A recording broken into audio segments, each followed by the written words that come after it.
Ladies and gentlemen, Josh at GameCenter here, and we are in the halls of Crystal Dynamics to do the single-player playthrough for 3 hours, and I died many times due to wolves. Tell me, Noah, how did you get the wolves so intense?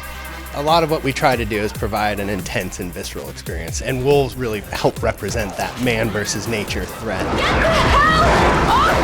But also, people who are fans of the franchise know that sort of wild animals are a classic threat in Tomb Raider games, so that was particularly special for us. Yeah, you definitely do a good job mixing that up, because right in between me traversing a canyon, all of a sudden there's a guy trying to kill me with a pickaxe.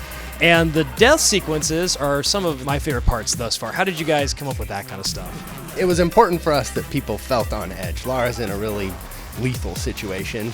This is life or death. But we wanted the players to feel the lethality of that situation. So when you mess up, things can get a little brutal, and that's really just reminding you to stay on your game or bad stuff's going to happen on this island.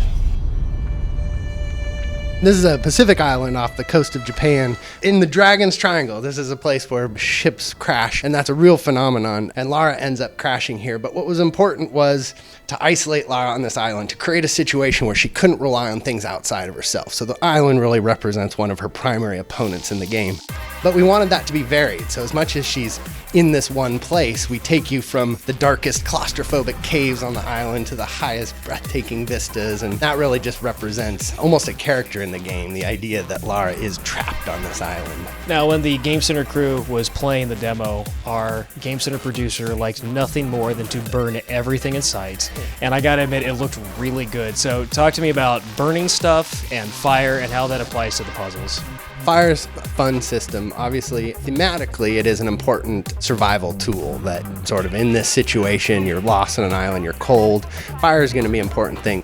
But also, one of the first pieces of gear that Lara gets is a torch, and that becomes one of the ways that she can interact with the world. And one of the things we tried to do with the Tomb Raider puzzles this time around was use systems like that. We have mass and pulleys and levers and fire and wind and water, and we try to make these all come into play in some of these puzzles and environmental challenges that you expect in the game, but in ways that you can understand. This idea that, yep, you learn what fire can burn in the world, and then all of a sudden you're running around with your torch going, all right, what can I burn?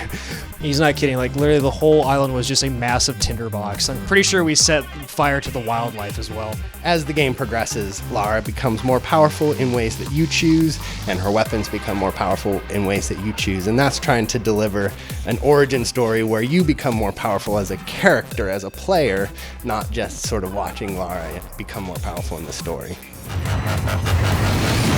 Sometimes you've got to make sacrifices, Lara. You can't save everyone. There's no other choice. If I don't survive, none of us will.